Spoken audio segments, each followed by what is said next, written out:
Hey everybody, welcome back to the Pine Hills Church Podcast. My name is Aaron. So grateful that you are gathering with us, whether through the YouTube channel or wherever you might be listening to this on the podcast. And so we've been walking through a series called This I Believe. We're going through the Gospel of Mark together. And so we have been just slowly looking at what Mark is trying to tell us through the story about who Jesus is, what he was like, and what that means for our life. And today we're going to look and see how Jesus can step into the midst of our anxiety and how he brings about peace in those situations. And so I want you to think about an anxious situation from your life. For me, one of the stories that comes to mind right away is a flight that we had from Seattle to Redmond. And so it's a little hopper flight. That's where we fly into so we can get down to Bend. When I'm traveling with my wife, Nicole, who's already pretty anxious about flying, she does not enjoy it at all, and my two daughters. And I remember as soon as we took off, man, we started experiencing turbulence right away. And I've been through a lot of turbulence before, so that normally doesn't shake me at all. But as we were bumping around, I remember the plane started pitching like side to side, and that was different because then your stomach's reacting, you're kind of going up and then kind of sideways, and everything is just a bit scary. And I know for me, when I fly, I don't typically think a lot about that. But when I'm flying with my girls, that's a whole different situation. I want them to be safe. I don't want anything bad to happen. And I remember getting anxious in that situation. I was trying to play it cool with my wife so that way I didn't add to her anxiety that she was feeling. But inside, I was internally starting to struggle. Seemed to kind of come out of nowhere, and I began to pray, God, would you show up and do something, keep us safe, don't let this plane go down, and all of that. And so we ended up getting through it. We got down to Bend pretty safely, but I remember my wife saying, I don't ever want to fly again after that. And so thank goodness she has taken more flights since then. But I don't know if you've been through a situation like this. Maybe you come to mind and there's something where you've had a physical injury or sickness, or maybe something emotional has happened in your life, or maybe it's been spiritual or financially or relational. And so whatever it might have been, it just seemed to kind of come out of nowhere, and it caused all of this internal anxiety within you. And maybe it led you to question life, and maybe you began to question where you place your faith. Maybe there's a lot of external pressures that were happening that were affecting you internally. And maybe you felt like you had kind of lost control even over your reactions. And I want you to imagine if you're going through all that, maybe this is where you're at, but your entire life story up to that situation had led you to believe that you were the only one who could kind of deal with this. I know our culture tends to say this all the time. Like you kind of are put in the position of having to get it all figured out, of having the power to get through all of these things. And so when you go through those anxious situations like that, where everything's disorienting, you don't know what to do next, you don't know how you're going to navigate through that. When you don't have someone that you can turn to, that's pretty difficult to go through. That can get pretty dark pretty quickly, and it can get very hopeless. But praise God, there's a different story that's happening. And so today we're going to look at two anxious stories and see how Jesus steps into each of them and what that might mean for our stories today. So let's start with the story number one about an anxious boat ride. The story picks up in Mark chapter 4, verses 35 through 41. If you want to follow along with the story, I'm going to summarize a little bit of it, and then we'll read some specific passages. But in the story, the disciples who had been following along with Jesus and doing the work of ministry, of proclaiming the gospel, seeing all of these miracles begin to happen, they get into a boat at Jesus' instruction to go across a lake.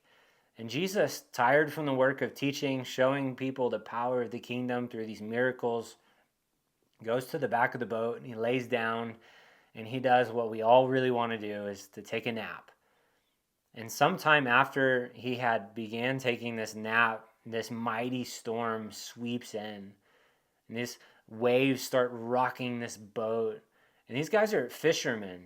They were lifetime fishermen. They had seen it all. They had navigated through it all. They spent their life on this lake fishing. And so nothing normally catches them by surprise. But this storm was so sudden and so massive that it got them nervous.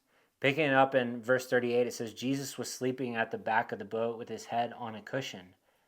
And the disciples woke him, shouting, "Teacher, don't you care that we're going to drown?" And when Jesus woke up, he rebuked the wind and said to the waves, "Silence, be still." Suddenly the wind stopped, and there was a great calm. Then he asked them, "Why are you afraid? Do you still have no faith?" The disciples were absolutely terrified. "Who is this man?" they asked each other. "Even the wind and the waves obey him." See, the miracle in this situation is that the wind, not just that the wind stops, but at Jesus' word, not only the wind stops, but then the water calms. That's a pretty difficult thing. Like, the wind starts and stops whenever the wind really wants to, but for some time after wind blowing, even those waves are still riding kind of what had happened after that. But can you imagine Jesus just taking authority over the situation, everything going calm? According to Ben Witherington III, he says, ancient mythology believed that the sea was seen as sometimes a benevolent deity, but in Jewish ways of thinking, it was seen as a natural dwelling place for demons and spirits. And so water was really important for both of those different cultures. But I like that no matter what your view was or your ingrained way of thinking, Jesus was demonstrating that he had authority over the natural elements, the natural environment. And Jesus didn't have to pray that God would calm the storm. Jesus gets up, kind of frustrated with his disciples that they would worry that Jesus would not take care of them. And Jesus gets up and he commands the wind and the waves to stop. And the Jews believed that only God could control the sea, which is, again, Jesus demonstrating that he is both man, he's with them in the flesh, but he's also somehow God in both of these situations. And then story number 2, it's about a man who lost all control, from Mark 5, 1 through 20.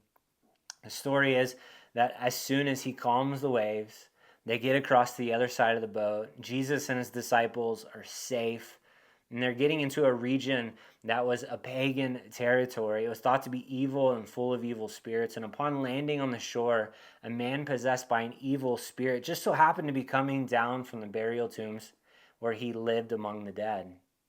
And this man was so controlled by demonic forces that the people in the area attempted to restrain him by putting chains on him, but he was too strong for them, and he would snap them off.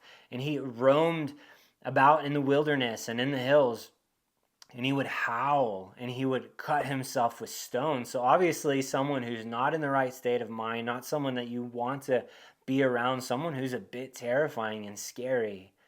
And Ben Witherington III says the very function of the unclean spirit was to distort and destroy the image of God in a person, which was accomplished by reducing the man to an animal-like status. And so we're all born in the image of God. We all have it deep down inside of us. But this man had been so filled with things that were controlling him, completely keeping his eyes darkened as to who God was and darkened to who he was. And he was living in this terrible experience of living among the caves and howling and cutting himself and doing all of this stuff. I want you to imagine putting yourself even in his shoes. What must he be feeling and thinking of just having absolutely no control and this existence, which is really no existence at all, until he encounters Jesus. Let's get to Mark 5, 6 through 10. It says, when Jesus was still some distance away, the man saw him and ran to meet him and bowed low before him. And with a shriek, he screamed, "Why are you interfering with me, Jesus, Son of the Most High God? In the name of God, I beg you, don't torture me." For Jesus had already said to the spirit, "Come out of the man, you evil spirit." So Jesus had already taken authority over him. And now the spirit's interacting with Jesus. Verse 9, Jesus demanded, "What is your name?" Talking to the man filled with spirits. And he replied, the evil spirits replied, "My name is Legion, because there are many of us inside this man." Evil spirits begged him again and again not to send them to some distant place. See, the demons wanted to be able to stay in that region. At that time, a lot of people think, and maybe even is reality even today, that spirits will inhabit a particular geographic area. And part of that is probably true because demons and the spiritual forces in the world, they're not all powerful. They can't be in all places at one time. They have to be in a particular place because only God has that level of power. And so there's demonic forces in the area, and it was probably favorable in the region towards them as to why they wanted to stay there, or they had done such a good work of terrorizing the place that didn't want to give that up. And there happened to be this herd of pigs nearby. And so the demons wanted to be sent into the pigs. And so they're in this pagan area. In Jewish culture, one, they would not even eat pork, much less be pig farmers. And so this is something that was only really done in pagan areas, somewhere that was outside of God's will in that particular day.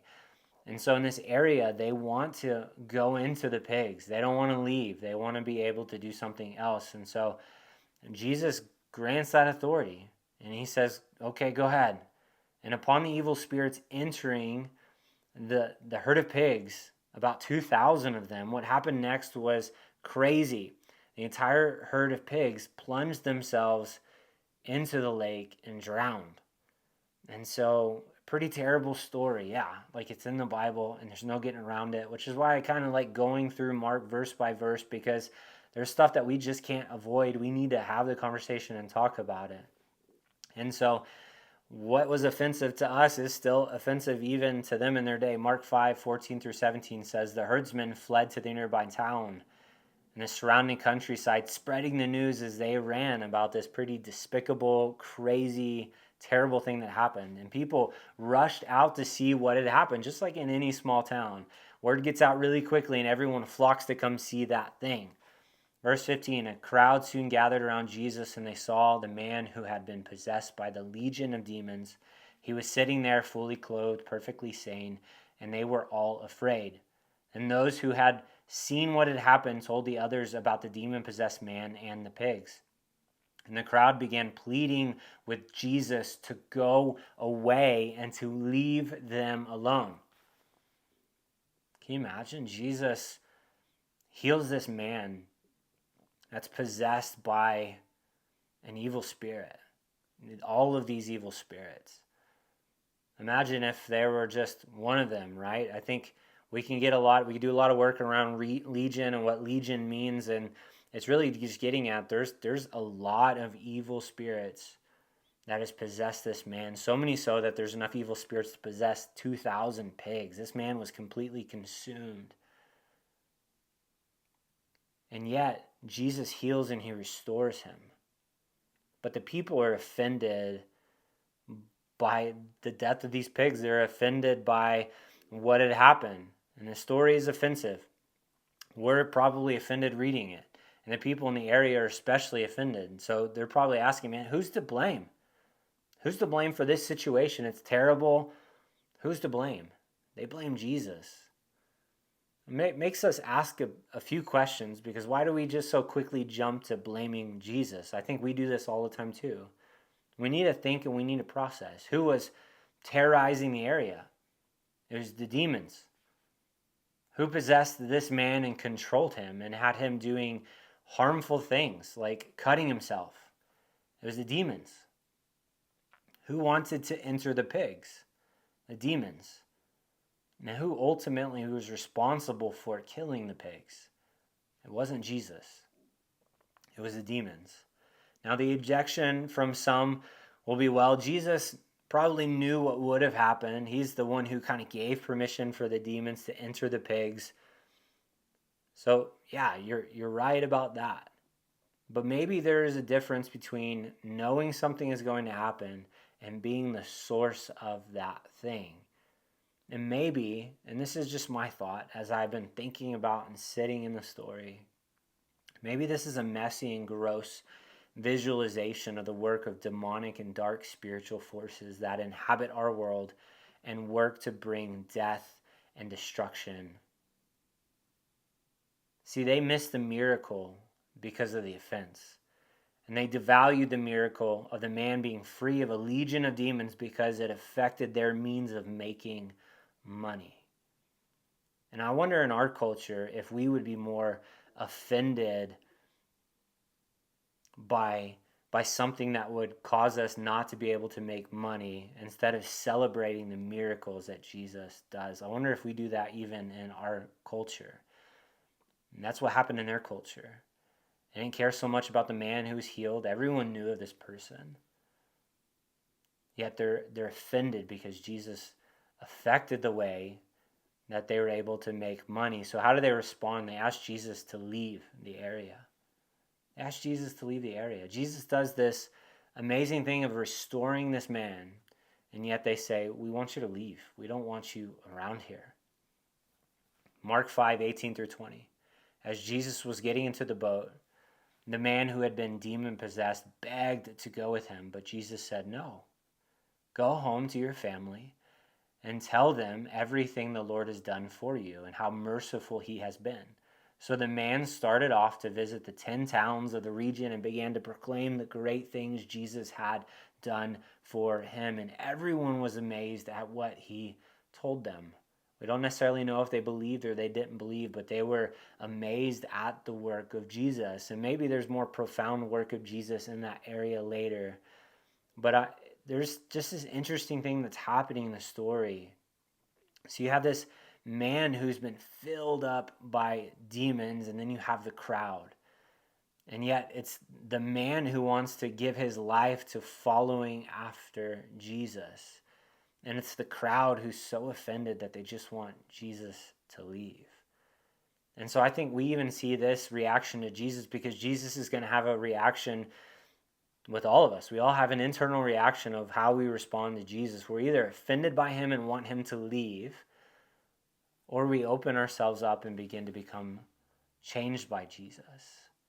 Maybe so much so that we're willing to give our lives to sharing him with other people. And so we've had these two different stories. Story number 1 where Jesus calms the sea.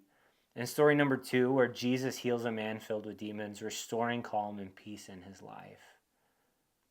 And what do these stories have to do with our lives today? You might be asking that, and I get it. These are two kind of obscure stories about a particular thing in a particular time. How does that affect me today? Well, both stories tell of the authority of Jesus.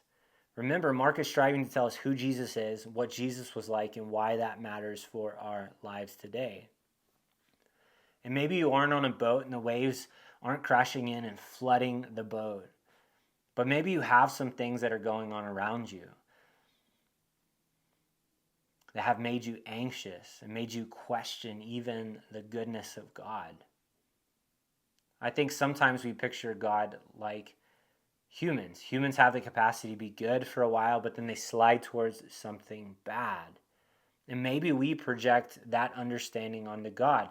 God has been good in the past, and he's brought us from one place to another, providing for us all along the way. But we encounter new pressures, new waves, new situations. We default to thinking that God, who's been faithful in the past, won't continue to be good and faithful into the future. And when we get caught up in the scripture, the story of God, a story that's been around much longer than us, it's been around thousands of years, we discover that that's actually flawed thinking. See, God, through the scriptures, tell us that he's unchanging. He has been faithful and good, and he will continue to be faithful and good. And he will always be faithful and good. That's good news for us today. In a world that goes after a bunch of new ways of thinking and new ways of doing things that don't end up working out really well, maybe the good news for us is to go back to what's ancient and what's good, what has been good and what will continue to always be good. And that's where we can place our trust. Not in ourselves, because we can't figure it out on our own, but we can put our faith in something different. And when it's even hard to believe in the present, when things are difficult and things where you can't quite see God in the midst of everything, I want to encourage you just to continue to hold on to him until he proves himself to be true again. And maybe you aren't like the unnamed man who's filled with the legion of demons, roaming the hills, living in burial caves, howling out, cutting yourselves with stones. I hope that's not your story. But maybe you feel like you are controlled by something that has distorted your view of yourself or even of God. Maybe you have attempted to cope with very real pains and anxieties in your life with practices that only inflict more harm on yourself. See, the Bible gives us extreme examples. You might be looking at this guy filled with demons. You might kind of like say, man, I don't really need that story. It's weird. Like, why are we going into that? See, I think that the example is good for this reason. If God can save someone that far down the spectrum, then he can surely save me with what I'm going through. The good news of the inbreaking of God's kingdom here on earth is that Jesus has drawn near, that he has authority. He has authority to bring to peace the things that are raging around you. He has the authority over fear and anxieties that you currently feel. And he has authority over darkness in the world, or maybe even darkness within your own heart. And he has authority over the things that feel like they control you and control your actions. I want to read another verse for you. Matthew 11:28-30. It says, "And Jesus said, 'Come to me, all who are weary and carry heavy burdens, and I will give you rest.'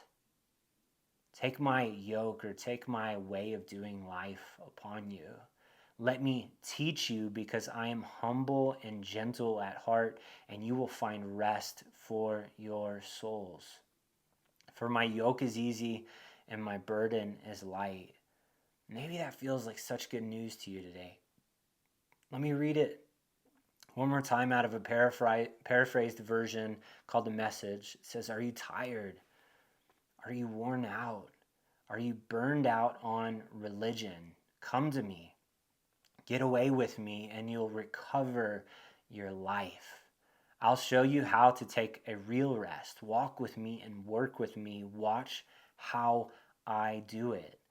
Learn the unforced rhythms of grace. I won't lay anything heavy or ill-fitting on you. Keep company with me and you'll learn to live freely and lightly." And I love that.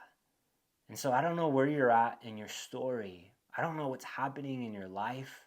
It could be storms happening around you that are causing all kinds of anxiety internally within you. Maybe you're questioning yourself. Maybe you're questioning what you believe.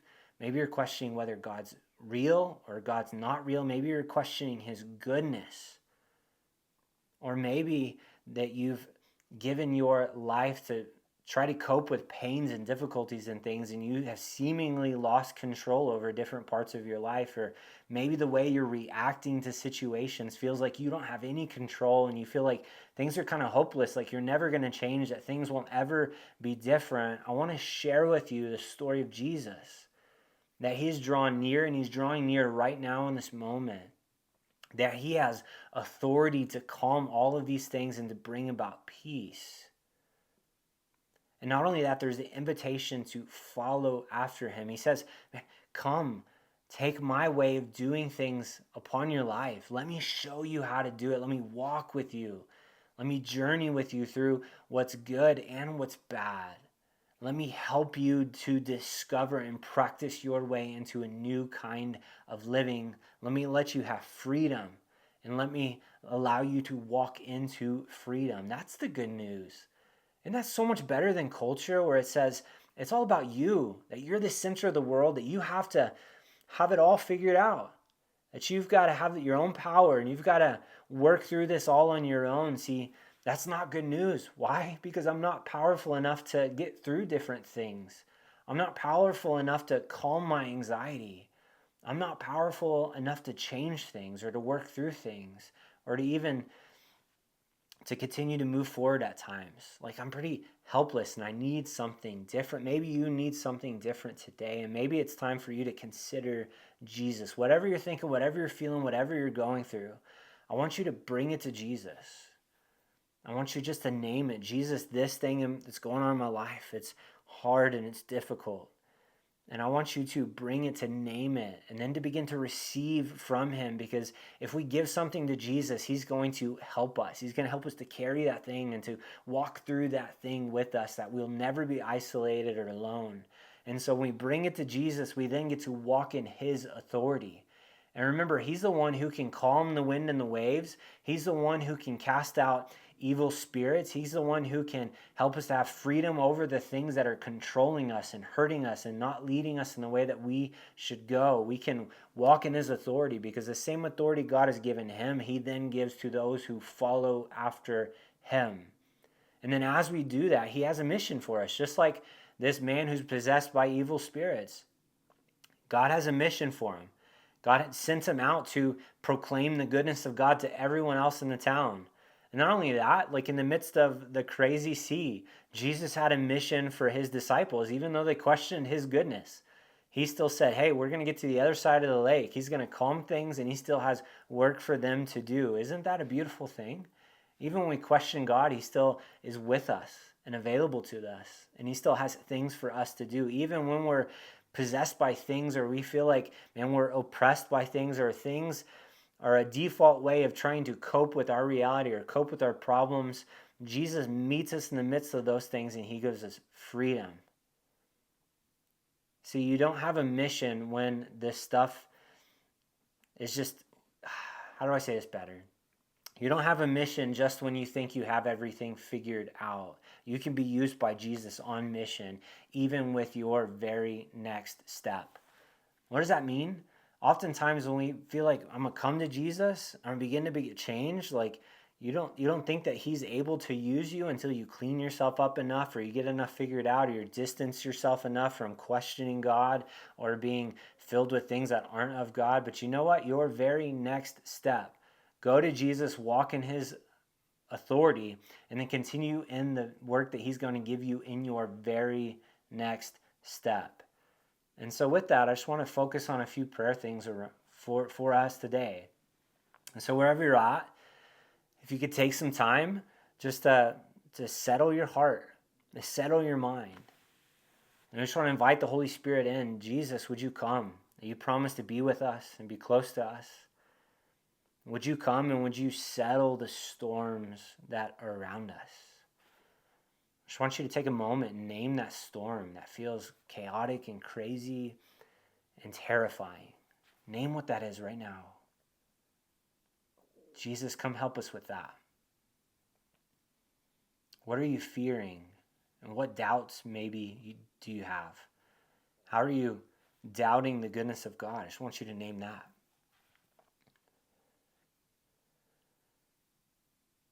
Jesus, would you settle the storm? Would you help calm our fears, calm our anxieties, get our eyes on you? Where do you need freedom? Name it.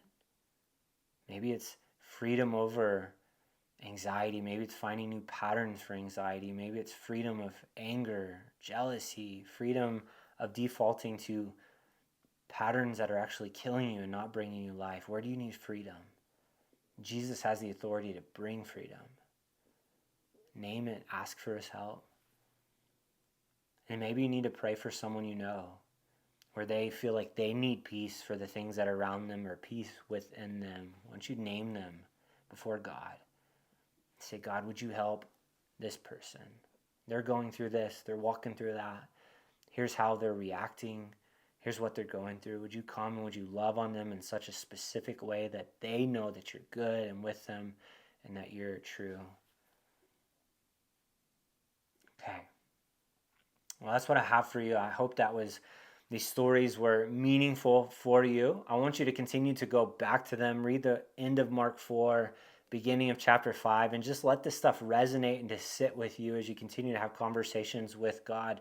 But maybe you're wanting to begin to practice your way into the way of Jesus. And so maybe Jesus has brought a level of freedom even now with where you're at, whether through the YouTube channel or through the podcast, whatever that might be. You might be thinking, what is my next step? What do I do next? Don't just leave it there. There's no point in finding freedom if you don't begin to walk in freedom. And so Jesus brings freedom, but let's begin to walk through that. And the first thing you can do is download a app called Lectio 365. make 10 minutes of space in your day every day, and just allow that to guide you through scriptures and prayer and how to interact with God. That's a beautiful place to start. And then your next step after that will be to download the Pine Hills Church app, because there's a tab in there called Practicing the Way, where you begin to walk slowly through these conversations about what does it mean to find freedom in Jesus, to learn your new identity and who he is, and to begin to practice your way into his way of doing life. Remember, he said, take my yoke upon you, for my burden is easy, right? The burden is easy and it's light. And so because of him, we can practice our way into that. So go to Pine Hills Church app, start going through those Practicing the Way conversations. Maybe you're a book reader, and so you can go read Practicing the Way by John Mark Comer, or a book that is phenomenal called Live No Lies by John Mark Comer as well. Both of those are phenomenal resources for you. And then if you're local to the Bend area, you're part of our community, maybe you've not attended a larger gathering, I want you to come hang out and to attend it and to meet new people. Or maybe you want to join a smaller group, then reach out through pinehillschurch.org. Tell us you're interested in a community group. We can get you plugged in. Because here's the deal, the more you attempt to do this stuff on your own, the less likely you are to actually begin to walk in that freedom. We were not created to do life alone. We're created to do life in community together. And then also continue on mission. So who's that next one that God's putting on your heart and your mind that you can reach out to? You can tell them about this amazing experience that you have had even today, where Jesus has settled some things around you, or settled some stuff in your heart, or has begun to give you freedom over some things, and you want to let someone else know about that. Man, you don't have to have it all figured out. You can just have had this experience with him, and then you begin to go tell other people about it. And you'll be amazed about what Jesus will do around you and through you, and it will be a beautiful thing. So again, your next steps are download the Lectio 365 app, the Pine Hills Church app, read John Mark Comer's Practicing the Way or Live No Lies, join a community group, come hang out with us for a Sunday gathering on the south side of Bend, and then as always, continue with your next step, being guided by the Spirit to go tell that next person, to encourage the next person, to love on that next person. And so God will do amazing things through that.